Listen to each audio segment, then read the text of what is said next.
Hi plus media viewers, நான் லகுபரன் பேசுகிறேன். இதுக்கு முன்னாடி ராட்டின படத்தில் பார்த்துருப்பீங்க.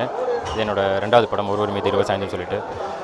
படம் வந்து ஃபுல் அண்ட் ஃபுல்லு ஹியூமராக, ஒரு ஹியூமர் அண்ட் லவ் அப்படி பேஸ் பண்ண ஒரு படம். தரவு என்டர்டெய்னர் ஸ்டார்டிங் ரெண்டு வரைக்கும். நீங்கள் அந்த படத்தை எந்தளவுக்கு என்ன சப்போர்ட் பண்ணீங்களோ அதளவுக்கு இந்த படத்தையும் நீங்கள் சப்போர்ட் பண்ண நான் உங்களுக்கு கேட்டுக்கிறேன். சாங்ஸ்லாம் ரொம்ப நல்லா வந்திருக்கு. 4 சாங்ஸு எல்லாமே மெலடி அதுக்கு தான் ரொம்ப இம்பார்ட்டன்ஸ் கொடுத்து பண்ணியிருக்கோம். சாங்ஸ் கேளுங்க, எல்லாமே எனக்கு ரொம்ப பிடிக்கும், ரொம்ப நல்லாயிருக்கும். NEET support. Thank you so much. வணக்கம், நான் லவ் டுடே பாலசேகரன் பேசுகிறேன். ப்ளஸ் மீடியா நேயர்களுக்கு என்னுடைய மனமார்ந்த வாழ்த்துக்கள். ஒருவர் மீது 20 சாய்ந்து என்கிற படத்தோட ஆடியோ விழாவிலிருந்து நான் உங்களை பேசுகிறேன். இந்த படத்தோட இயக்குனர் நான் தான். ஸோ இது வந்து ஒரு வித்தியாசமான காதல் கதை. வித்தியாசமான காதல் கதைன்னா உண்மையிலே வித்தியாசமாக தான் இருக்கும். அந்த வித்தியாசம் என்னங்கிறத இந்த படத்தோட இன்டர்வல்லையும் கிளைமேக்ஸ்லையும் நீங்கள் வந்து தெரிஞ்சுவீங்க. இந்த படம் வந்து காதலுக்கும் இசைக்கும் காமெடிக்கும் முக்கியத்துவம் கொடுத்து எடுக்கப்பட்டிருக்கோம். எல்லா தரப்பட்ட மக்களும் வந்து ரசிக்கணுக்காக நாங்கள் நிறைய விஷயங்களை பண்ணியிருக்கோம். இந்த படம் கண்டிப்பாக ஒரு வெற்றி படமாக அமையும்னு எனக்கு நம்பிக்கை இருக்குது. நீங்களும் நம்புங்க, படம் பாருங்கள், வாழ்த்து சொல்லுங்கள். நன்றி, வணக்கம். வணக்கம். பல்ஸ் மீடியா நேயர்களுக்கு என்னுடைய வாழ்த்துக்கள். இன்றைக்கி நடந்துகிட்டு இருக்கிற இந்த ஒருவர் மீது 20 சாய்ந்த ஆடியோ ஃபங்க்ஷனில் திரையுலகத்தை சேர்ந்த அனைத்து நண்பர்களும், இயக்குநர்களும், தயாரிப்பாளர்கள் எல்லாரும் வந்து கலந்துக்கிறாங்க. இயக்குனர் பாலசேகரன் வந்து மிகப்பெரிய வெற்றி பெறணும் அப்படின்னு மனசார நான் வாழ்த்துறேன். ஏன்னா அவர் மிகச்சிறந்த ஒரு நண்பர் எனக்கு. அவருடைய இந்த படம் மிகப்பெரிய வெற்றி அடையணும் வாழ்த்து விடைபெறுகிறேன். நன்றி, வணக்கம்.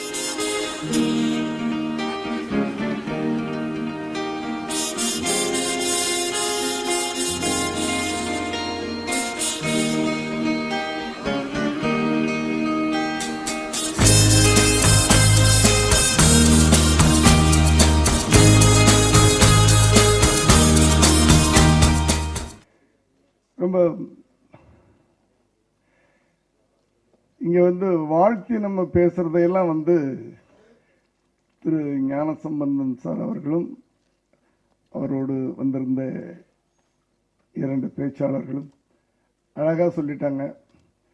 அவங்க சொல்கிறதுக்கு பிறகு என்ன நம்ம சொல்கிறதுன்னு தெரியல. ரொம்ப ஒரு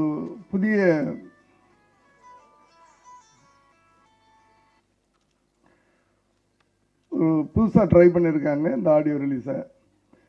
சொன்னது மாதிரி எல்லோரும் வரிசையாக என்னென்ன ஆடியோ கொடுத்துட்டு ஒரு சின்ன அடுத்த நாள் பேப்பரில் அந்த துண்டு வரும், அவ்வளோதான் ஆடியோ ரிலீஸ். ஆனால் இந்த ஆடியோ வெளியீட்டை வெளியில் போய் நிச்சயமாக பேசப்படும். ஒரு படம் எடுக்கிறது பெரிய விஷயம் இல்லை. இப்போல்லாம் எல்லாம் வசதியோடு தான் வர்றாங்க படம் எடுக்கிறதுக்கு, ரொம்ப அழகாக எடுத்துடுறாங்க. அதனால் படம் ப்ரொடியூஸ் பண்ணுறது பெரிய விஷயம் இல்லை, அது ஜனங்கள்கிட்ட கொண்டு போய் சேர்க்கறது தான் பெரிய விஷயமா இருக்குது, ப்ரொமோஷன். அதனால் அந்த ப்ரொமோஷனை மைண்டில் வச்சுக்கிட்டு இதை பண்ணியிருக்கிறாங்க. ஏன்னா புதுசாக நினைப்பார் இயக்குனர் பாலசேகரன் அவர்கள். என் மகன் விஜய் வைத்து ஒரு நல்ல படம் கொடுத்தவர். அதுலேயும் ஒரு நல்ல செய்தியை சொல்லியிருந்தார். காலையிலையும் சாயந்தரம் பஸ் ஸ்டாண்ட்லேயே நின்று கெட்டு போகிற பல இளைஞர்களின் வாழ்க்கையை ரொம்ப அழகாக அதில் சொல்லியிருந்தார். ஒரு நல்ல மெசேஜ் அது. அதே மாதிரி இன்னைக்கு காதலை பற்றியும் ஏதோ ஒன்று சொல்லியிருக்கிறார். அந்த தலைப்பிலே இருக்கிறது. கண்டிப்பாக அப்படி சொல்லியிருப்பார் நினைக்கிறேன். ஒரு நல்ல இயக்குனர், இடையிலே ஒரு தேக்கம், அது வந்து சினிமா உலகத்தில் எல்லாருக்கும் வரக்கூடிய கேப். அதனால் ஒரு தோல்வி வரும்போது அடுத்த படம் நிச்சயமாக ஒரு வெற்றி படமாக அமையும். எல்லா இயக்குநர்களுக்கும், எல்லா நடிகர்களுக்கும், தொழில்நுட்ப கலைஞர்களுக்கும். அது வந்து ஏன்னா அது வந்து சினிமா. பெரிய பெரிய அகத்தியன் சார் இங்கே இருக்கிறாங்க, மாபெரும் ஒரு இயக்குனர், தேசிய விருது வாங்கிய ஒரு இயக்குனர். அவர் வந்து இப்போ ஒரு படம் பண்ணிக்கிட்டு இருக்காருன்னு நினைக்கிறேன், பண்ண போறார். எப்படி பாலசேகரன் அவர்களுக்கு ஒரு தயாரிப்பாளர்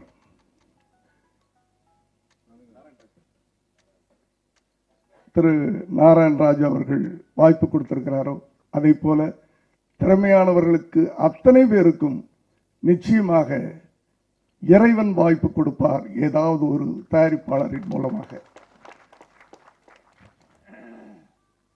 அதுபோல் இன்னைக்கு இந்த படம் ஒரு மாபெரும் வெற்றி படமாக அமைய வேண்டும் என சுயநலத்தினால் கேட்குறேன். நான் ஆசைப்படுறேன். என்ன பாலசேகரன் நல்ல திறமையுள்ள ஒரு இயக்குனர். அவர் திறமையை மக்கள் இந்த படத்தில் புரிந்து கொண்டு அவர் நிறைய படங்கள் வெற்றி படங்களை தர வேண்டும் என்று எல்லாம் வல்ல இறைவனை விரும்பி வேண்டி கேட்டுக்கொள்கிறேன். நன்றி, வணக்கம். Thank you Jesus. வந்திருக்கும் பத்திரிகை ஊடக நண்பர்களுக்கு வணக்கம். ஹோல் ஹார்ட்டட்லி நான் வந்து ரீசன் பாலசேகரன் அவருக்காக தான். ஒரு நல்ல மனிதர். எனக்கு தெரியும், அதாவது ஒரு ஒரு படம் தோல்விக்கு அப்புறம் அந்த இடைப்பட்ட நாட்கள், அதோட வழிகள், பயணங்கள் எல்லாமே உணர்ந்ததுனால உண்மையிலுமே from my bottom of my heart நான் வந்து பாலசேகரன் வாழ்த்துறதுக்காக வந்தேன். இந்த படம் மாபெரும் வெற்றியடைய இறைவனை வேண்டுகிறேன். நன்றி, வணக்கம். மேடையில் வந்திருக்கும் பெரியவர்களுக்கும் வந்திருக்கும் அனைவருக்கும், பத்திரிகை நண்பர்களுக்கும், தொலைக்காட்சி நண்பர்களுக்கும் என்னுடைய வணக்கம். பாலசேகரன் எனக்கு வந்து இப்போ சமீபமாக ரொம்ப க்ளோஸ் ஆனார். எங்கள் யூனியன் எலெக்ஷனை ஒட்டி தான். அதுக்கு முன்னாடி நான் அவரை பார்த்துருக்கேன். அதிகம் பேச மாட்டார், அப்படியே தலையாட்டுவார் விஷ் பண்ணால். அப்போது நான் நினச்சேன், சரி ரொம்ப ஒரு மாதிரி ஷைட்டு பேச மாட்டார் போல இருக்குன்னு நினச்சேன். அதுக்கப்புறம் நான் வந்து அவர் கூட பழகினதுக்கப்புறம் தான் அவர் எவ்வளோ ஒரு நல்ல நண்பர்னு தெரிஞ்சுக்கிட்டேன். அதுக்கப்புறமா தெரிஞ்சது அவருக்கு நிறைய இண்டஸ்ட்ரியில் ஃப்ரெண்ட்ஸ் இருக்காங்க. குறிப்பாக உதவி இணை இயக்குநர்கள்லாம் அவருக்கு அவ்வளோ பேர் அவர் லிஸ்ட் இருக்குது அப்படின்னு தெரிஞ்சுக்கிட்டேன். இப்போ இந்த படம் ஒருவர் மீது இருவர் சாய்ந்து அவர் ஆரம்பித்தப்போ நான் ரொம்ப சந்தோஷப்பட்டேன். ஏன்னா எங்கள் யூனியன் எலெக்ஷன் நடந்துகிட்டு இருக்கப்போ, ஒரு நாள் அந்த எலெக்ஷன் வேலைகள் நடந்துகிட்டு இருக்கிறப்போ, ஒரு நாள் அவர்கிட்ட பேசிகிட்டு இருக்கும்போது திடீர்னு சொன்னார், நான் படம் பண்ணி 7 வருஷம் ஆச்சு சார்னாரு. எனக்கு அப்போ ரொம்ப ஷாக்காக இருந்தது. எனக்கு அவர் அவ்வளோ கேப் விட்டுருக்காரு எனக்கு தோணவே இல்லை. அப்படியா சார் அப்படின்னா, ஆமாம் சார் அப்படின்னாரு. இல்லை சார், நீங்கள் சீக்கிரம் ஒரு படம் ஆரம்பிப்பீங்க சார், ஏதோ மனசு தோணுது சார் அப்படின்னு. அப்புறம் பழக்கமானதுக்கப்புறம் ஒரு நாள் அவரை கூப்பிட்டு, ஃப்ரீயாக இருக்கீங்களா சார், கொஞ்சம் வாங்க சார், ஒரு கதை உங்களுக்கு சொல்லணுன்னேன். சரின்னு வந்தார். ஒரு கதை சொன்னேன், நான் பண்ணி வச்சிருந்த கதையை. ஃபுல் கதை கேட்டார். கேட்டுட்டு 1.25 மணி நேரம் கதை சொன்னேன். கேட்டு முடிச்சுட்டு அப்படியே உதட்டு அப்படியே ஈரப்படுத்தினார். என்ன சொல்ல போகிறாரு அப்படி பார்த்தேன். செகண்ட் ஹாஃப் நல்லா இல்லை சார் அப்படின்னாரு. சார் செகண்ட் ஹாஃப் நல்லா இல்லை, எல்லோரும் நல்லா இருக்குன்னு சொல்கிறாங்க சார், நான் என் கருத்தை சொல்கிறேன் அப்படின்னாரு. சரி சார், அப்போ நான் வந்து கொஞ்சம் கரெக்ட் பண்ணிட்டு மறுபடியும் கூப்பிட்றேன்னு. மறுபடியும் கூப்பிட்டு ஒரு 15 நாள் கழித்து மறுபடியும் கூப்பிட்டு, சார் இப்போ ஒப்பீனியன் சொல்லுங்கள் சார்னு மறுபடியும் 1.25 மணி நேரம் கதையை சொன்னேன். அப்பவும் கேட்டுட்டு உதட்டு அப்படி ஈரப்படுத்தினார். நான் முடிஞ்சு போச்சுன்னு நினச்சிக்கிட்டேன் மனசில். இதை விட அது நல்லா இருந்தது சார் அப்படின்ட்டு. என்ன சார் 15 நாள் உட்காந்து பண்ணியிருக்கேன் அப்படின்னு. இல்லை சார், இதை விட அது நல்லா இருந்தது, இதில் கிளைமாக்ஸ் போட நல்லா இருக்குது சார், இந்த கிளைமாக்ஸ் வச்சு நீங்கள் பண்ணுங்கன்னாரு. அப்புறம் அந்த கதையை நான் பண்ணவே இல்லை. எதுக்கு சொல்கிறேன்னா, ஒரு கதையை வந்து கேட்ட மாத்திரத்தில் தனக்கு என்ன தோணுதுன்ற கருத்தை சொல்லக்கூடிய அளவுக்கு ஒரு கதையை நல்ல திறனாய்வு பண்ணுறவர். நிச்சயமாக அந்த ஒருவர் மீது இருவர் சார் இந்த கதையை நல்லா பண்ணியிருப்பாருன்னு எனக்கு நம்பிக்கை இருக்குது. அவர்கிட்ட கேட்டேன், இது என்ன டைப் கதை சார்? லவ் டுடே கிளைமாக்ஸ் இன்னும் எனக்கு மறக்க முடியாது சார். அந்த கதையில் இன்னைய வரைக்கும் அந்த கதையோட கிளைமாக்ஸ் டைலாக்லாம் வந்து ட்ரெண்டியாக இருக்கும் சார். ராமநாதன் ஸ்ட்ரீட்டில் சுற்றிட்டு இருக்க ஒவ்வொரு இளைஞர்களுக்கும் என்ன மாதிரி ஏமாந்துட்டு இருக்காங்க தெரியுமா அப்படின்னு மாதிரி சொல்லக்கூடிய அந்த டைலாக் இன்னும் ஞாபகத்தில் இருக்குது சார். இது எந்த மாதிரி டைப் படம்னு. சார் கலகலன்னு இருக்கும் சார், ஜாலியாக இருக்கும் சார், என்டர்டெயினாக இருக்கும் சார் அப்படின்னாரு. இன்றைக்கி சினிமாவுக்கு அதுதான் தேவை, கலகலன்னு இருக்கணும், என்டர்டெயினாக இருக்கணும்னு. அதை பண்ணியிருக்கிறாரு. நிச்சயமாக ஒருவர் மீது இருவர் சாய்ந்த மிகப்பெரிய வெற்றியடையும். இந்த படத்துடைய இசையமைப்பாளர் சிவா பேரம் மாற்றிருக்கிறாரு. அவருக்கு இந்த படம் வேற ஒரு பாதையும் தளத்தையும் அமைத்து கொடுக்கும். இந்த படத்தில் பணியாற்றிய தொழில்நுட்ப கலைஞர்கள் மற்றும் நடிகர்கள், குறிப்பாக நான் என்னுடைய என்ன சொல்கிறது, ஒரு ஆதர்ஷ குருவாக நினைக்கிற கே பாக்யராஜ் அவர்கள், திரு விசு அவர்கள் நடிச்சிருக்காங்க. அவர்களுடைய பங்கீட்டில் இந்த படம் மிகப்பெரிய வெற்றி பெறும் என்று கூறி விடைபெறுகிறேன். நன்றி, வணக்கம்.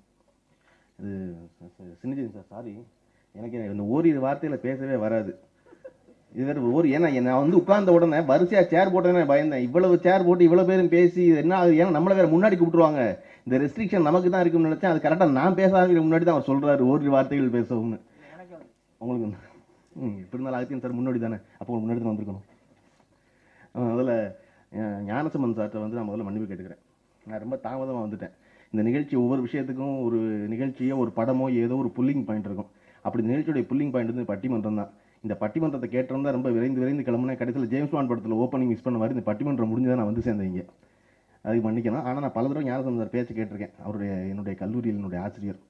நான் வந்து மதுரையில் பிறந்தவன். மதுரையில் பிறந்த வந்து பொதுவாக சினிமாவில் மதுரை பெரிய பெருமைக்குரிய விஷயமா இருக்கும்.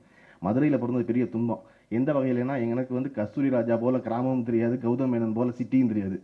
மதுரை ஒரு 2 கட்டான். நான் நகரம் போல இருக்க கிராமம், கிராமம் போல இருக்க நகரம். அது எனக்கு தமிழர் வாழ்க்கையெல்லாம் வந்து பரமசிவன் எழுதின புத்தகத்தை விட அதிகமாக தமிழ் சினிமா தான் சொல்லி கொடுத்துருக்கு. தமிழ் சினிமா பார்த்தே தான் தமிழ்நாட்டின் இதர பகுதிகளை தெரிஞ்சுக்கிட்டாங்கன்னா தொடர்ந்து. காரணம், மதுரையில் படம் பார்ப்பதை தவிர வேறு பொழுதுபோக்கே கிடையாது. ஒரு வருஷத்தில் கிட்டத்தட்ட 200-220 படம்லாம் பார்த்துருக்கேன். அப்போ ஒரு வகையில் சொல்லணும்னா என்னுடைய கல்லூரி காலங்களில் அப்போ வந்த படங்கள் வந்து பெரிய பொற்காலம். ஏன்னா என்னுடைய முதலாண்டு கல்லூரி படிக்கும் பொழுது தான் நான் வரிசையாக வந்து பூவே உனக்காக, லவ் டுடே, காதல் கோட்டை, தினந்தோறும் வரிசையாக படம் பார்க்குறேன். மாறி மாறி காதலை எடுத்து பின்னி பிரித்து இது இப்படி அது அப்படின்னு அவ்வளவு படம் இன்னொரு காலகட்டம் ஒரு 5 வருஷத்துக்குள்ள அப்படி வருமானு எனக்கு தெரியவே இல்லை. ஒரு படத்தில் வந்து பரவாயில்ல பார்க்காமே காதலிக்கலாம் ஒரு படம் சொல்லுது. லவ் டுடேல வந்து ஏன்டா காதலிச்சு வீணா போறீங்க, காத்திருக்காதீங்கடாங்குது. தினந்தோறும்ல மொட்டைப்பாறையிலேருந்து ஊற்றி சொல்லுவா, ஆனால் காதல் தான் ரொம்ப முக்கியம், நீ போராடி பெற்றுங்கிறது தினந்தோறும். இப்படி படத்துக்கு படம் வேற வேறு இருக்கிறது எல்லாமே சரின்னு தோணுது. அப்படி ஒரு பெஸ்ட் பீரியட் வந்து நான் படம் பார்த்து வந்த பீரியட். அப்படி நான் வியந்து பார்த்த ஒரு ஆள் பாலசேகரன். அந்த பாலசேகரன் தான் வெங்கடேஷ் சார் சொன்ன மாதிரி இந்த நிகழ்ச்சி நான் வருவதற்கான அடிப்படை காரணம். ஒருத்தன் இவ்வளவு நல்லவன் இருக்க முடியுமான்னு நினைத்து வியந்து பார்க்க முடியும்னா நீங்கள் பாலசேகரன்ட்ட பழகுனா தான் தோணும். அவ்வளவு நல்லவர். சினிமாவிற்கு நான் வந்த பிறகு நான் எப்பொழுதும் பாலசேகரன் எங்கே பார்த்துருக்கேன்னா, எந்த படம் ரிலீஸ் ஆனாலும் உதயம் தேட்டரில் ஓப்பனிங் ஷோ போனால் பாலசேகரன் இருப்பார். நான் போய் சிறப்பட்டு டிக்கெட் எல்லாம் வாங்கிட்டு போனால் ஒரு 5-4 படம் பண்ணிட்டார். படம் பண்ணதுக்கப்புறம் ஓப்பனிங் ஷோ வந்து நிற்பார் தேட்டரில். எனக்கு இப்போ ரொம்ப பிடிச்சிருக்கும். ஒரு படம் பண்ணதுக்கப்புறமும் முதல் நாள் வந்து கூட்டத்தோடு நின்று படம் பார்க்கல இவ்வளோ ஆர்வமாக இருக்காரு. எதனால் பாலசேகரன் பிடிக்கும்? இதற்கு மீறி நல்ல மனிதன்கிறது முக்கியம் இல்லையே.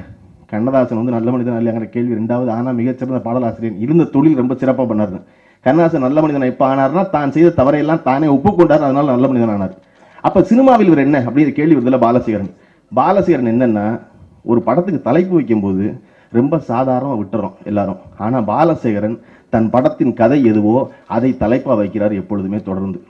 என்ன அவசியம், 2.5 மணி நேரம் படம் எடுக்கிறோம், தலைப்பில் வேற கதை சொல்லணுமா அப்படின்னா ஜெயகாந்தன் சொல்றாரு, ஏன்டா நான் முன்னுரை எழுதணும், 400 பக்கம் நாவல் எழுதிட்டு அதில் சொல்லாததையா 4 பக்கம் முன்னுரையில் சொல்ல போறேன் அப்படின்னு கேட்ட ஜெயகாந்தன் சொல்றாரு, ஏன்டா 400 பக்கம் எழுதுறேன், இன்னொரு 4 பக்கம் நான் எழுதக்கூடாதான்னு ஜெயகாந்தன். அந்த மாதிரி 2.5 மணி நேரம் படத்துக்கு யோசிக்கும் பொழுது தலைப்புக்கும் யோசிச்சிருவேன். என்னோட எல்லா படமும் யோசிச்சு பாருங்க. பாலசேகரன் படத்தை லவ் டுடேனா அன்றைய காதல் எது அதை சொன்னது. துள்ளித்திருந்த காலம்னு சொன்னா இந்த துள்ளித்திருந்த காலத்துல எதையும் கவலை இல்லாமல் இருந்தவன் தன் நிலை உணர்ந்தாங்கிற துள்ளித்திருந்த காலம். இப்படி எல்லாமே தலைப்புங்கும் போது ஒரு முக்கிய விஷயம் இருக்கு. என்னுடைய பார்த்திபன் கனவு படத்தை வந்து பாலசேகரன் தான் தெலுங்கில் எடுத்தார். தெலுங்கில் எடுத்து அந்த படத்தை வெற்றி படமாக்கும் பொழுது நான் ஒரே ஒரு இடத்துல பாலசேகரனோட குறைவா பண்ணிட்டு அந்த படத்தை நினைச்சேன். எதுல என்ன, அந்த படத்தினுடைய தலைப்புல நான் வெறுமனை பார்த்திபன் கனவு வச்சேன். அதில் தலைப்பு சொல்லவே இல்லை, அந்த கதையை சொல்லவே இல்லை. அந்த தலைப்பு, ஒரு மனிதன் புற அழகை பார்த்து ஒரு பொண்ணை விரும்பினா, வேற ஒருத்தைய திருமணம் பண்ணா அக அழகு தான் சரி மேன்மையானதுன்னு உணர்ந்தான். அதுதான் அந்த படத்தினுடைய ஒருவரி கதை. அவர் வச்சிருந்த தலைப்பு அந்த படத்துக்கு பார்த்திபன் தெலுங்குல பொண்ணு நல்லா இருக்கான்னு வச்சிருந்தாரு. பெரிய வித்தியாசம் இருக்கு. பொண்ணு மனசால நல்லா இருக்காளா, புற அழகால நல்லா இருக்காளா, அந்த ஒரு வரி சொல்லிது அந்த மொத்த படத்தை. அதனால அந்த இடத்துல நினைச்சேன் பாலசேகரன் கம்மின்னு. இதை போல பாலசேகரன் தொடர்ந்து தன் கதைகளை தெளிவு போல தலைப்பு வைப்பதே நான் ரொம்ப ஆர்வமாக நினைக்கிறேன். இந்த தலைப்பும் பட்டிமன்றத்தை சொன்ன போது ஒருவர் மீது இருவர் சாய்ந்துங்கிறதுல சொல்லிடுது கதை. இதில் வேற ஏதோ ஒன்று இருக்கு போல இருக்கே, ஒரு வெட்டி காதல் கதை இல்லை போல இருக்கே அப்படிங்கிறது வந்துடுது.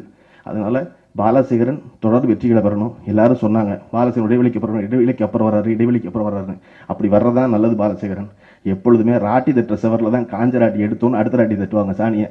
ஆனால் நல்ல விவசாயம் நல்லா வந்து பார்த்தீங்கன்னா 2 போகம் விளைவிக்கணும், 1 போகம் சும்மா கிடக்கணும் இல்லையா. 3 போகம் விளையிற நிலம் நல்ல நிலமே இல்லை. 1 போகம் சும்மா கிடக்கணும் நிலம். கிடந்தா தான் மறுபடியும் விவசாயம் பிரமாதமாக இருக்கும், விளைச்சல் பிரமாதமாக இருக்கும். அப்படி ஒரு விளைச்சல் பிரமாதமாக பாலசேகரனுக்கும் இந்த தயாரிப்பாளருக்கும் நடிகருக்கும் தொழில்நுட்ப கலைஞர்களுக்கும் அமைய வேண்டும் என்று வாழ்த்தி விடைபெறுகிறேன். நன்றி, வணக்கம். எல்லாருக்கும் வணக்கம். முதல்ல இந்த விழாவிற்கு வருகை தந்திருக்கின்ற என்னுடைய முன்னோடின்னு தான் சொல்லணும். ஏன்னா நான் வந்து என்னுடைய முதல் புத்தக வெளியீட்டு விழாவிலேயே அவரை வச்சு தான் நான் வெளியிட்டேன். ஐயா ஞானசம்பந்த ஐயா அவர்களுக்கு தான் நன்றி சொல்லணும். காட்டணும்னா ஒரு சினிமா விழா வந்து இலக்கிய விழாவாக மாற்றி நிறத்தையே மாற்றி ரொம்ப கலகலப்பாக வந்து இந்த விழாவை நடத்துவீங்க. நிறைய மேடைகள் அவரோட நான் வந்து பங்கேற்றிருக்கேன். நிறைய மேடைகள் வந்து பக்கத்துலேயே இருந்து அழகு பார்த்துருக்கோம். இன்றைக்கி அவர் வராருன்னு சொல்லிட்டு நான் 8 மணிக்கெல்லாம் வந்துட்டேன். நான் தான் ஃபஸ்ட்டு வந்து பார்த்தேன், இங்கே யாருமே இல்லை. அவ்வளோ சந்தோஷமாக இருந்துச்சு. எப்போ வந்து சினிமா விழாக்களில் வந்து தமிழ் கை கோர்க்குதோ இன்னும் சினிமா தரமான ஒரு இடத்தை நோக்கி சென்று கொண்டிருப்பதற்கு இந்த விழா ஒரு முன்னோடியாக இருக்கிறது. எனவே இதை ஏற்பாடு செய்த அனைவருக்கும் நன்றியும் வாழ்த்துக்களும். ரெண்டாவது, இந்த படத்தை பற்றி நான் சொல்லணும்னா எனக்கு ரொம்ப பிடித்த இயக்குநர்கள் வரிசையில் முக்கியமான இடத்துல இருக்கிறது அண்ணன் பாலசேகர் அவர்கள். அவர் நான் அண்ணன் தான் சொல்லுவேன், சார்னு வரைக்கும் சொன்னதே கிடையாது. அவரும் என்னுடைய முதல் படைப்பு, என்னுடைய முதல் கவிதை தொகுப்பு விழாவுக்கு, வெளியீட்டு விழாவுக்கு வந்திருந்தார். ஆர்ப்பரிப்பும் ஆர்ப்பாட்டமும் இல்லாத இயக்குனர் அவர். என்ன பேசினாலும் அதிர்ந்து பேச மாட்டார். உருவம் தான் கொஞ்சம் பெருசே தவிர இதயம் ரொம்ப மென்மையானது. அவருடைய படத்தில் இதுக்கு முன்னாடி எந்த படத்தில் நான் எழுதுனது இல்லை. என்னுடைய நூல் வெளியீட்டு விழாவுக்கு வந்தால் கூட நான் அவருடைய படத்தில் எழுதுனதில்லை. இந்த படத்தில் அந்த வாய்ப்பு கிடைச்சிச்சு. நான் எப்போதுமே எனக்கு ஒரு பாடி சொன்னேன், நண்பர்கள் எல்லாருமே எனக்கு வாய்ப்பு கொடுக்கணும்லாம் நான் எப்போதுமே எதிர்பார்க்க மாட்டேன். நண்பர்கள் அந்த நட்பை காப்பாற்றினா போதும் அப்படிங்கலாம் ரொம்ப தீர்மானமாக இருப்பேன். அந்த வகையில் அவருடைய படத்தில் இப்போ இணைஞ்சதில் ரொம்ப சந்தோஷப்படுறேன். இசையமைப்பாளர் சிவா சார் ரொம்ப அற்புதமாக மெட்டு அமைச்சு கொடுத்தாரு. ஒவ்வொரு பாடல் வரிகளும் புரிகிற மாதிரி பண்ணி கொடுத்தாரு. முக்கியமாக இன்னொரு விஷயத்தை நான் சொல்லி ஆகணும். உண்மையும் மென்மையும் கலந்த ஒரு தயாரிப்பாளர் திரையுலகத்தில் பார்க்க ரொம்ப அபூர்வம். அந்த வகையில் நாராயணராஜ் சார் அவர்களுக்கு பாராட்டுகளை தெரிவிக்கணும். ஏன்னா நிறைய 2500 பாடல்கள் எழுதி முடிச்சிட்டேன். நான் இது மாதிரி ஒரு தயாரிப்பாளர் நான் பார்த்ததே இல்லை. நான் அவர் வேலை உண்டு. சுதந்திரமும் சந்தோஷமும் ஒரு படைப்பாளனுக்கு கிடைச்சிச்சுனாவே படைப்பு தரமாக இருக்கும். அதனால் அந்த சுதந்திரமும் அந்த படைப்பும் இந்த சந்தோஷமும் எனக்கு கிடைச்சிருக்கு. ஒரு பாட்டு மட்டும் ஆம்பளைக்கும் பொம்பளைக்கும் அவசரம் மாதிரி ஒரு நல்ல பரபரப்பான ஒரு பாட்டு வேணும்னு இந்த படத்தில் எனக்கு கேட்கும்போது ஒரு பாட்டு பண்ணியிருக்கோம். கண்டிப்பாக அது எல்லா காதலர்களுக்குமே ஒரு மிக பெரிய பாடமாகவும் அச்சுறுத்தலாகவும் அல்லது ஒரு கோரிக்கையாகவும் கூட அமையலாம். அதாவது காதலை 3 வகையில தான் உலகத்தில் பிரிக்க முடியும். அந்த 3 வகைக்குள்ளே அந்த காதல் எங்கேயாவது ஒரு இடத்துல அகப்பட்டுடும். நிறைய பேர் காதலை சொல்லாமலே இருப்பான், அது ஒருதலை காதல். சொல்லிட்டுருவோம், அது 2வது இருதலை காதல். சொல்கிறானோ சொல்லாலையோ சுற்றிட்டு கழட்டி விட்டுருவோம், அது தருதலை காதல். இது 3ல் தான் அடங்கும். இதை வச்சு நாங்கள் ஒரு பாட்டு பண்ணியிருக்கோம். கண்டிப்பாக கலாட்டான பாட்டுகள் கூட கருத்துக்களை விதைக்க முடியும் என்பதற்கு இந்த பாட்டு ஒரு உதாரணம். என்னுடைய பாடல் ஹிட் லிஸ்ட்டில் இந்த படத்துடைய பாடல்கள் அமைங்கிற நம்பிக்கை இருக்குது. ஒரு நல்ல விழாவில் நல்ல ஒரு பாடல்கள் கொடுத்த ஒரு சந்தோஷத்தோடு உங்களுடைய வாழ்த்துக்களை எதிர்பார்த்து அமர்கிறேன். நன்றி, வாழ்த்துக்கள். அனைவருக்கும் அன்பான வணக்கங்கள். பாலசேகர் தன்னுடைய ஆடியோ லான்ச்சை ஒரு பட்டிமன்றத்தோடு தொடங்குறார் அப்படின்ட்டா எனக்கு ஒரு மாதிரி இருந்து, என்னடா யார் இது கேட்டுட்டு போகிறாங்க, எல்லாருமே சீட்டில் உட்காந்துட்டு உட்காருவாங்க, இப்போ திடீர்னு விஐபிஸ் எல்லாம் ஃப்ளாஷ் பண்ணுவாங்கல்ல, ஃபோட்டோஸ் ஸ்டில் கேமராமெல்லாம் அந்த பக்கமாக போயிடுவாங்க அப்படின்னு ஒரு மாதிரி இருந்தது எனக்கு. அது பிடிக்கல எனக்கு உண்மையாலுமே. ஆனால் ஞானசம்பந்தம் ஐயாவை கூப்பிட்டு அவங்க குழுவை கூப்பிட்டு எப்படி ஒட்டுமொத்த தியேட்டரை கட்டி போட்டாரோ அதே மாதிரி ஒட்டுமொத்த தமிழகத்தையே கட்டி போடுற அந்த புத்திசாலித்தனம் பாலசேகர்கிட்ட இருக்குது. அந்த படத்தின் மூலமாக தெரிய வரும். வாழ்த்துக்கள். எல்லோருக்கும் என்னுடைய பணிவான வணக்கங்கள். இந்த படத்தில் நடிச்சிருக்கேங்கிற முறையில் ஒரே ஒரு வார்த்தை சொல்கிறேன். இது ஒருவர் மீது இருவர் சாய்ந்து இல்லை, பல பேர் இருவர் மீது சாய்ந்து. ஒருத்தர் பாலசேகரன், இன்னொருத்தர் நாராயணராஜு ப்ரொடியூசர். பாலசேகரன் ரொம்ப கான்ஃபிடென்ட், இஸ் வெரி ஃபர்ம். செட்டில் இருந்ததும் போது அவர் வெரி கான்ஃபிடென்ட், அந்த சப்ஜெக்டில் வெரி கான்ஃபிடென்ட்டாக இருக்கார். அதே மாதிரி மிஸ்டர் நாராயணராஜா அவருக்கு கொடுத்துருக்கிற ஒரு ஃப்ரீடம். இது 2 சேர்ந்து நாங்கள் தொழில்நுட்ப கலைஞர்கள், நடிகர்கள் எல்லாரும் அவங்க 2 பேரையும் டிபெண்ட் பண்ணி போயிருக்கோம். டெஃபினட்டாக இது ஒரு சக்ஸஸ்ஃபுல் படமாக அமையுங்கிற நம்பிக்கை எனக்கு இருக்கிறது. இந்த படத்தில் எனக்கு ஒரு சின்ன சந்தோஷம். 1981 நான் இயக்குனராக அறிமுகமானாலும் வயசில் மிஸ்டர் பாக்யராஜை விட பெரியவனாக இருந்தாலும் அவர் எனக்கு சினிமா இண்டஸ்ட்ரியில் சீனியர். கிட்டத்தட்ட அந்த பக்கம் 19, இந்த பக்கம் 12, 31 வருடங்களுக்கு பிறகு திரு பாக்யராஜ் அவர்களுடன் ஃப்ரேமின் வென்றேன் என்ற சந்தோஷமே எனக்கு அதிக சந்தோஷமாக இருக்கிறது. இந்த யூனிட்டுக்கு என்னுடைய வாழ்த்துக்கள். உங்கள் அனைவருக்கும் என்னுடைய வணக்கங்கள். மேடையில் அமர்ந்திருக்கும் மரியாதைக்குரிய அனைத்து பிரமுகர்களுக்கும் என்னுடைய பணிவான வணக்கம். ஒரு சீனியர்னு சொன்னால் கூட அவர் வயசு காரணமாக நான் அவரை சீனியராக தான் நினைக்கிறேன். அதனால் டைரக்டர் விசு அவர்களோட ஃபஸ்ட் டைம் இவ்வளோ நாள் கழித்து நடிக்கும்போது எனக்கும் ஒரு புது அனுபவமாக இருந்தது. ஆனால் அவருக்கும் என்னுடைய வணக்கத்தை தெரிவிச்சுக்கிறேன். அதுக்கப்புறம் நாராயணராஜ் ப்ரொடியூசர் அவர்களுக்கும், கேப்டன் ஆஃப் தி ஷிப்னு சொல்லுவோமே பாலசேகர் இயக்குனர் அவர்களுக்கும், மற்றும் இசை வெளியீட்டு விழாங்கிறதுனால இசையமைப்பாளர் ஸ்நேகன், விவேகா இவங்கெல்லாம் பாட்டு இது பண்ணியிருக்காங்க. ஸோ எல்லோரும் சிறப்பான முறையில் செயல்பட்டிருப்பாங்க. அதனால் எல்லாத்துக்கும் என்னுடைய வணக்கத்தையும் வாழ்த்துக்களையும் தெரிவிச்சுக்கிறேன். அதுக்கப்புறம் பத்திரிகையாளர்கள், மீடியா நண்பர்கள் அவங்க எல்லாத்துக்கும் என்னுடைய பணிவான வணக்கம். அப்புறம் ரொம்ப ரொம்ப பணிவான வணக்கம் கீழே உட்காண்டிருக்க ரசிக பெருமக்கள் ஐயா கிருஷ்ண பரமாத்மா கலகுது. ஏன் கிருஷ்ண பரமாத்மாக்கள் அப்படின்னு சொல்கிறேன்னா, இந்த பட்டிமன்றம்னு சொல்லி ஆரம்பிக்கும்போது அப்புறம் என்னையும் வந்து இதில் கலந்துக்க முடியுமா அப்படின்னு சொல்லிட்டு பாலசேகர் கேட்டாங்க. நான் சொன்னேன், இந்த தலைப்புக்கு நான் கலந்துக்கிட்டே சரியாக வராது அப்படின்னேன். இல்லை அவங்க கலந்துக்கும் போது நீங்களும் நடுவில் பேசுகிறேன்னு நான் சொன்னேன். நான் எடுத்த படங்கள்லேயே எல்லாம் பார்த்தா 1க்கு 2 இருந்தால் தப்பு இல்லைங்கிற மாதிரி தான் இருக்கும். பாமா ருக்மணி, அதுக்கப்புறம் சின்ன வீடு, இந்த மாதிரி சுந்தரகாண்டம், இது 2 பேராக நடிச்ச மாதிரி நிறைய படங்கள் செஞ்சதுனால நான் அதில் வந்து கலந்துக்கிட்டால் நல்லா இருக்காது அப்படின்னு சொன்னேன். அதுக்கப்புறம் சரி பட்டிமன்றத்தில் வந்து அவங்க என்ன சொல்கிறாங்களோ தீர்ப்பு முடிஞ்ச வரைக்கும் அவங்களே தீர்ப்பு சொல்லாமல் இருந்தால் நல்லாயிருக்கும் அப்படின்னு.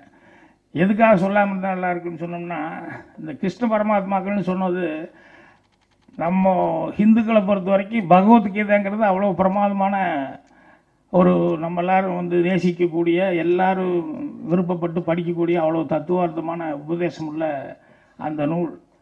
அந்த பகவத்கீதை வந்து கிருஷ்ண பரமாத்மா அவர் தான் அந்த உபதேசத்தையே பண்ணவர்.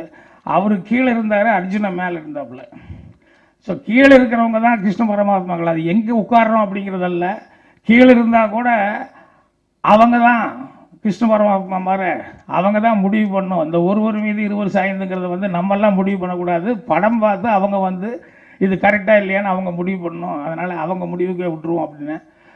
அப்புறம் இங்கே பேசும்போது நம்ம ஞானசம்பந்தம் சார் வந்து, அட நம்ம படிக்கிற காலத்தில் நமக்கு இப்படி ஒரு வாத்தியார் தான் போயிட்டாரே அப்படின்னு சொல்லிட்டு எனக்கு ரொம்ப ஒரு மாதிரி ஆதங்கமாக இருந்தது. ஏன்னா சினிமாவில் தமாஷா பேசுகிறது மட்டுமல்ல, இங்கே அவர் மேடையில் பேசும்போது சினிமாவுடைய வரலாறை வந்து ரொம்ப பிரமாதமாக ஆரம்பத்துலேருந்து நமக்கு புதுசாக தகவல் வர்ற மாதிரி நிறைய விஷயங்கள் சொல்லிக்கிட்டு இருந்தார். அப்புறம் இடையிடையே பேசும்போதும் அப்படி தான் நிறைய விஷயங்கள், தமாஷ் மட்டும் அல்ல, காமெடி மட்டும் இல்லாமல் நிறையா துணுக்கு, அதாவது நல்ல அறிவு சம்மந்தப்பட்ட செய்திகள் வந்து நிறையா பண்ணிகிட்டு இருந்தார். ஸோ அன்னைக்கு படிக்க முடியாதது, ஆனால் இன்றைக்கி நான் படிச்சுக்கிட்டு தான் இருக்கிறேன். அவர் இங்கே மீட்டிங் நடந்தாலும் எந்த இது நடந்தாலும் அவரது கூர்ந்து கவனிப்பேன். ஸோ அந்த முறையில் அவரும் அவரோட கவிஞர் கோ அவர்கள் பிரமாமா பாட்டு பாடி, மலர் அவர்கள் வந்து அவங்களும் நல்ல நகைச்சுவையாக பேசினாங்க. அவங்களுக்கு என்னுடைய பணிவான வணக்கத்தை வந்து தெரிவிச்சுக்கிறேன். அதுக்கப்புறம் இவரை பற்றி வெங்கடேஷ் அவர்கள் பேசும்போது பாலசேகரை பற்றி ஒரு வார்த்தை சொல்லிட்டு இருந்தார். அது உண்மை. எப்படின்னா, அதாவது நான் நடந்து வரும்போது எங்கள் கூடயே நடந்து வர்றதுக்கும், நான் மாறும்போது என்ன மாதிரியே மாறுறதுக்கும், நான் தலையாட்டினா எங்கூடையே தலையாட்டுறதுக்கும், என்னை விட்டு எப்பவுமே இணை பிரியாமல் இருக்கிறதுக்கும் எனக்கு ஒரு நண்பன் தேவையில்லை, அதுக்கு என் நிழலே போதும் அப்படின்னு சொல்லுவாங்க. என்னென்னா, நண்பனாக இருக்கிறவன் வந்து அவன் ஓப்பனாக உண்மையாக அவனுடைய அபிப்பிராயங்களை வந்து சொல்கிற மாதிரி இருக்கணும். எல்லாத்துக்குமே ஜால்ரா போட்டுறக்கூடாது. எதுக்குன்னா வெங்கடேஷ் அது சொல்லும்போது கரெக்டாக சொன்னார். பாலசேகரன் வந்து நல்ல ஆர்கியூமெண்ட் பண்ணி எதையுமே வந்து 4 பேர்த்துக்கிட்ட மனசில் என்ன படுதோ அதை வந்து ஓப்பனாக சொல்லி அந்த அளவுக்கு பண்ணுறவர். ஸோ அவர் வந்து அவருடைய இது ஃபஸ்ட் டைம் நான் வந்து இதுக்கு முன்னால் பார்த்துருக்கேன், பேசியிருக்கேன். இந்த படம் ஃபஸ்ட் டைம் வந்து ஒரு நடிகனாக நான் வந்து கூட ஒர்க் பண்ணேன். ஸோ அவருடைய அந்த ஆர்வம், அந்த டிஸ்கஸ் பண்ணுற இதெல்லாமே எனக்கு ரொம்ப பிடிச்சிருக்கு. அதனால் அவருக்கு என்னுடைய வாழ்த்துக்கள் தெரிவிச்சுக்கிறேன். அப்புறம் இந்த படத்தினுடைய ப்ரொடியூசர், அவர் ப்ரொடியூசர்னால் ஒரு தடவை 2 தடவை தான் பார்த்துருப்பேன். நான் அவரை அட்வான்ஸ் கொடுக்கும்போது ஆரம்பத்தில் ஒரு தடவை வந்தார், துரைசார் தான் கூப்பிட்டு வந்தார். அதுக்கப்புறம் வந்து நடுவில் ஒரு தடவை 2 தடவை பார்த்துட்டேன். அந்த மாதிரி தான் அவர் வந்து எங்கேயுமே அவரை வந்து ஃபோக்கஸ் பண்ணிக்கல. ஆனாலும் ப்ரொடியூசர் அப்படிங்கிற முறையில் பார்க்கும்போது எனக்கு ஒன்று ஞாபகம் வருது. என்னென்ன, கிருஷ்ணன் ஒரு தடவை உபன்யாசம் பண்ணிகிட்டு இருக்கும்போது ஒருத்தர் எந்திரிச்சு கேள்வி கேட்டான்.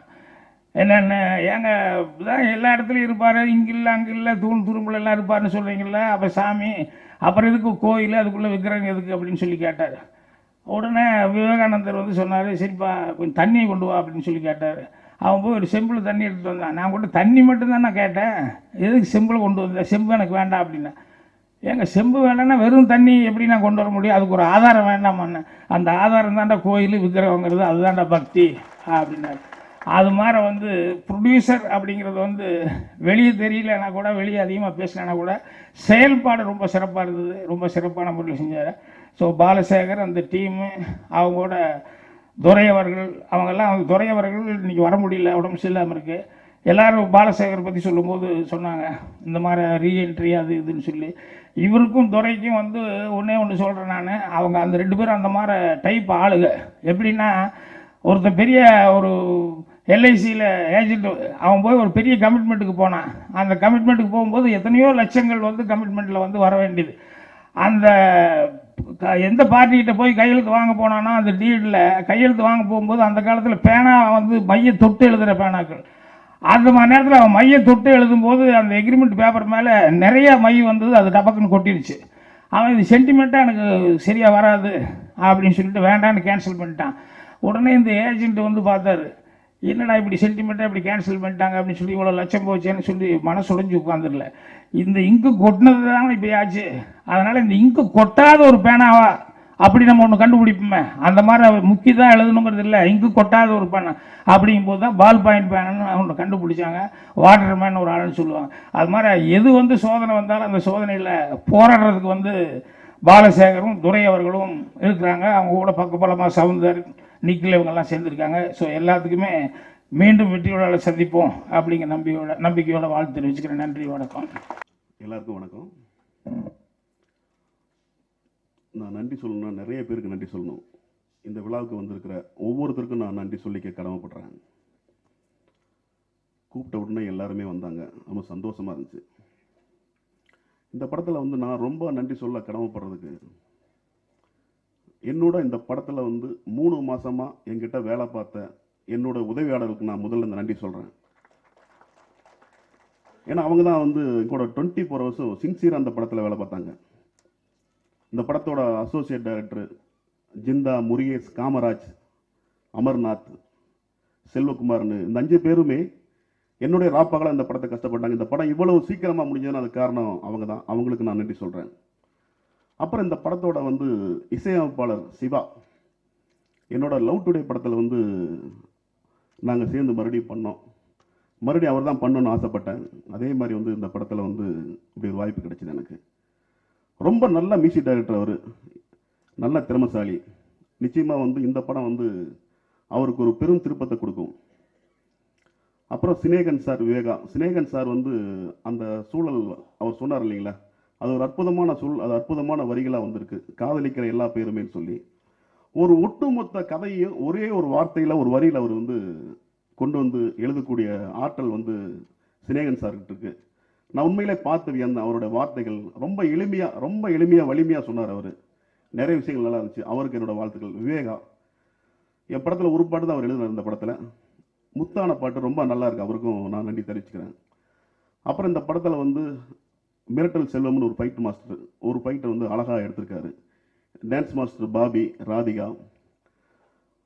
இதெல்லாம் விட வந்து இன்னொரு விஷயத்தை அவங்க சொல்லணும். நான் ரொம்ப நன்றி சொல்கிறது வந்து எல்லாரும் என்ன நல்லவன்னு சொன்னாங்க, பட் என்னை விட இங்கே ரொம்ப நல்லவர் ஒருத்தர் இருக்கார். அவர் யாருன்னா இந்த படத்தோட தயாரிப்பாளர் நாராயணராஜ். ரொம்ப நல்ல கேரக்டர் அவர். அவர் வந்து அவ்வளோ பீரிடமும் சுதந்திரமும் கொடுத்து இந்த படத்தை வந்து ஒர்க் பண்ண வச்சாங்க. அதே மாதிரி விஏ துரை சார். ஸோ நல்ல டீமோடு வந்திருக்கோம். ரொம்ப நல்லா இந்த படம் வந்திருக்கு. இது வெற்றியடைன்னு நம்புகிறோம். இன்னொரு விஷயம், நான் நண்பர்கள் தான் எனக்கு எல்லாமே வாழ்க்கையில். இப்போ வரைக்கும் நண்பர்கள் தான் எனக்கு. அதனால தான் நண்பர்கள் வந்து நான் அதிகமாக மதிப்பேன். நண்பர்கள் தான் முக்கியமாக நினைப்பேன்.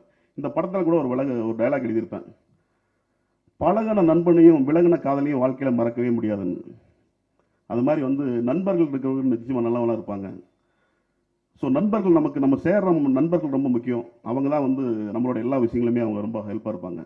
ஸோ அதனால தான் நான் கூப்பிட்ட உடனே எல்லா நண்பர்களும் வந்தாங்க. வந்திருந்த எல்லாருக்குமே நன்றி தெரிவித்து விடைபெறுறேன். நன்றி, வணக்கம்.